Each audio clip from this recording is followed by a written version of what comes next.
नमस्कार दोस्तों, आज हम क्लास 7 एनसीईआरटी हिस्ट्री का चैप्टर 3 पढ़ने जा रहे हैं, जिसका नाम है दिल्ली 12वीं से 15वीं शताब्दी। तो लिए शुरू करते हैं। तुगलक वंश 1320 से 1414 तक। बाहरी सीमा का समापन मोहम्मद बिन तुगलक के साथ हुआ और उसने 3 परियोजनाएं शुरू की। राजधानी को दिल्ली से दौलताबाद स्थानांतरित करना, टोकन मुद्रा की शुरुआत, दोआब क्षेत्र में भूमि कर को 50% तक बढ़ाना, ये सभी विफल रहीं और उसकी स्थिति कमजोर हो गई। दिल्ली के शासक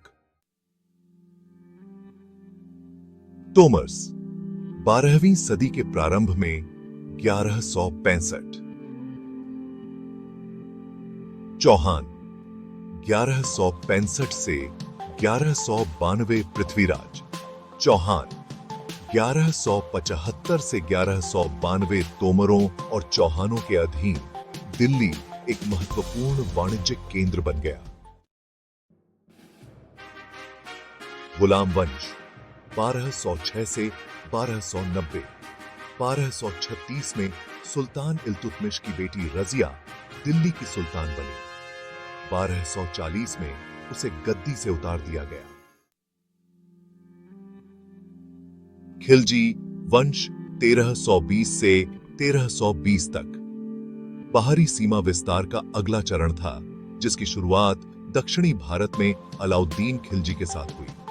खिलजी वंश के सबसे महत्वपूर्ण शासक अलाउद्दीन खिलजी ने एक बड़ी स्थायी सेना बनाए रखने के लिए बाजार नियंत्रण और प्रशासनिक उपायों की प्रणाली शुरू की। दिल्ली पहली बार तोमर राजपूतों के अधीन एक राज्य की राजधानी बनी, जिन्हें अजमेर के चौहान, जिन्हें चहमान भी कहा जाता है, ने पराजित किया था। दिल्ली का एक ऐसी राजधानी के रूप में रूपांतरण, जिसने उपमहाद्वीप के एक विशाल क्षेत्र को नियंत्रित किया, 13वीं शताब्दी के आरंभ में दिल्ली सल्तनत की स्थापना के साथ शुरू हुआ। सैयद राजवंश 1414 से 1451 तक। यह एकमात्र शिया राजवंश था। लोदी राजवंश 1451 से 1526 तक। दिल्ली के सुल्तानों के बारे में जानिए। शिलालेख, सिक्के और वास्तुकला बहुत सारी जानकारी प्रदान करते हैं। अन्य मूल्यवान स्रोत हैं इतिहास, तारीख, एक वचन, तवारीख, भूवचन, जो फारसी में लिखे गए थे, जो दिल्ली सुल्तानों के अधीन प्रशासन की भाषा थी। तवारीख के लेखक विद्वान व्यक्ति, सचिव, प्रशासक, कवि और दरबारी होते थे, जो घटनाओं का वर्णन करते थे और शासकों को शासन के बारे में सलाह देते थे तथा न्यायपूर्ण शासन के महत्व पर बल देते थे। गैरिसन टाउन से साम्राज्य तक। 13वीं शताब्दी के आरंभ में दिल्ली के सुल्तानों का नियंत्रण भारी किलेबंद कस्बों से आगे शायद ही कभी बढ़ा हो, जहां पर सैनिक टुकड़ियां रहती थीं। दिल्ली की सत्ता को मंगोलों और शासकों द्वारा चुनौती दी गई, जो सुल्तान की कमजोरी के किसी भी संकेत पर विद्रोह कर देते थे। दिल्ली सल्तनत का विस्तार बलबन अलाउद्दीन खिलजी और मोहम्मद बिन तुगलक के शासनकाल में हुआ। प्रशासन और समेकन। विश्वसनीय शासक पाने के लिए प्रारंभिक दिल्ली के सुल्तानों, विशेषकर इल्तुतमिश ने सैन्य सेवा के लिए खरीदे गए विशेष दासों को प्राथमिकता दी, जिन्हें फारसी में बैंडेज कहा जाता था। खिलजी और तुगलक शासकों ने भी बैंडेज का प्रयोग जारी रखा और अपने ग्राहकों, साधारण जन्म वाले लोगों को राज्यपालों और जनरलों जैसे उच्च पदों पर नियुक्त किया। खिलजी और तुगलक ने सैन्य कमांडरों को अलग अलग आकार के क्षेत्रों का गवर्नर नियुक्त किया। इन जमीनों को इक्ता कहा जाता था और इनके धारक को मुक्ति या इक्तादार कहा जाता था। मुक्तियों का कर्तव्य सैन्य अभियानों का नेतृत्व करना और अपने इक्ता में कानून और व्यवस्था बनाए रखना था। बदले में मुक्ति अपने कामों का राजस्व वेतन के रूप में वसूलते थे। पेसरस इसी राजस्व से अपने सैनिकों को वेतन भी देते थे। अलाउद्दीन खिलजी और मोहम्मद के अधीन मुक्तियों द्वारा एकत्र की गई राशि की जांच के लिए तुगलक लेखाकार नियुक्त किए गए थे। जैसे ही दिल्ली के सुल्तानों ने शहरों के भीतरी इलाकों को अपने नियंत्रण में लिया, उन्होंने सामंतों और अमीर जमींदारों को अपना अधिकार स्वीकार करने के लिए मजबूर किया। चंगेज खान के नेतृत्व में मंगोलों के हमले ने खिलजी और तुगलकों को दिल्ली में एक बड़ी सेना जुटाने के लिए मजबूर कर दिया। 15वीं और 16वीं शताब्दी में सल्तनत, तुगलक, सैयद और लोदी राजवंशों ने 1526 तक दिल्ली और आगरा पर शासन किया। तब तक जौनपुर, बंगाल, मालवा, गुजरात, राजस्थान और पूरे दक्षिण भारत में स्वतंत्र शासक स्थापित हो चुके थे, जिन्होंने समृद्ध राज्य और समृद्ध राजधानियां स्थापित कर ली थी। इस काल में अफगान और राजपूत जैसे नए शासक राजवंश भी उभरे। 1526 में मुगलों ने अपना साम्राज्य स्थापित किया। शेर शाह सूरी ने मुगल बादशाह हुमायूं को चुनौती दी और उसे हरा दिया। उसने दिल्ली पर कब्जा कर लिया और अपना खुद का राजवंश स्थापित किया। हालांकि उसने केवल 14 साल यानी 1540 से 1555 तक शासन किया, लेकिन उसका प्रशासन महान मुगल सम्राट अकबर, जो 1556 से 1605 तक शासन किया, के लिए दुपासा के लिए आदर्श बन गया। जब उसने मुगल साम्राज्य को मजबूत किया, दिल्ली तोमर राजपूतों के अधीन एक राज्य की राजधानी बन गई। तोमरों और चौहानों के शासन में ही दिल्ली एक महत्वपूर्ण वाणिज्यिक केंद्र के रूप में विकसित हुई। इस शहर में कई जैन व्यापारी रहते थे, जिन्होंने कई मंदिरों का भी निर्माण कराया।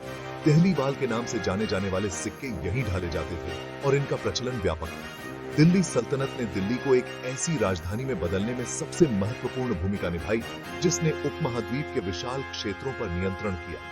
शिलालेख, सिक्के और वास्तुकला बहुत सारी जानकारी प्रदान करते हैं, लेकिन विशेष रूप से महत्वपूर्ण है इतिहास, तारीख एक वचन, तवारीख बहुवचन, जो फारसी में लिखे गए हैं, जो दिल्ली सुल्तान के अधीन प्रशासन की भाषा थी। तवारीख विद्वानों, सचिवों, प्रशासकों, कवियों और दरबारियों द्वारा लिखे गए थे, जो शहरों, मुख्य रूप से दिल्ली में रहते थे। वे सुल्तानों के लिए समृद्ध पुरस्कारों की प्रत्याशा में लिखे गए थे। उन्होंने शासकों को शासन के बारे में सलाह भी दी। जन्म सिद्ध अधिकार और लिंग भेद के आधार पर न्यायपूर्ण शासन के महत्व पर जोर दिया, जो सभी के लिए साझा नहीं है।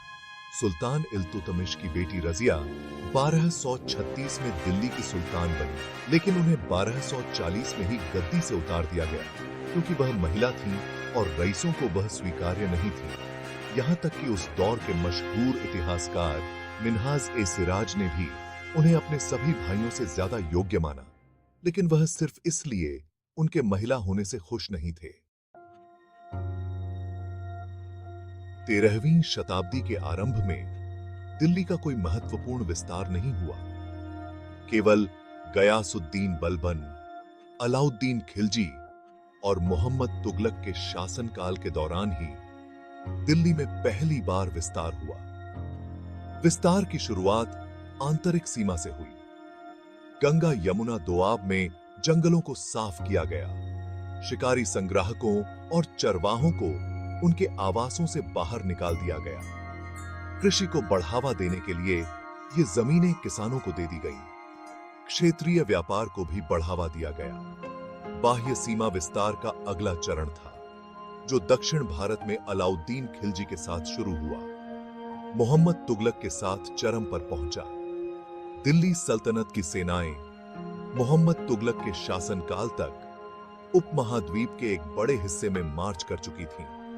उन्होंने प्रतिद्वंद्वियों को हराया, शहरों पर कब्जा किया। सल्तनत किसानों से कर वसूलती थी। शुरुआती दिल्ली के सुल्तानों ने सैन्य सेवा के लिए खरीदे गए अपने गुलामों को विशाल साम्राज्य के प्रशासन को नियंत्रित करने के लिए गवर्नर के रूप में नियुक्त करने का समर्थन किया। ये गुलाम पूरी तरह से अपने मालिक पर निर्भर थे और इसलिए वे अधिक विश्वसनीय और भरोसेमंद थे। उन्हें फारसी में बंदगान कहा जाता था। खिलजी और तुगलक ने बंदगान का इस्तेमाल जारी रखा।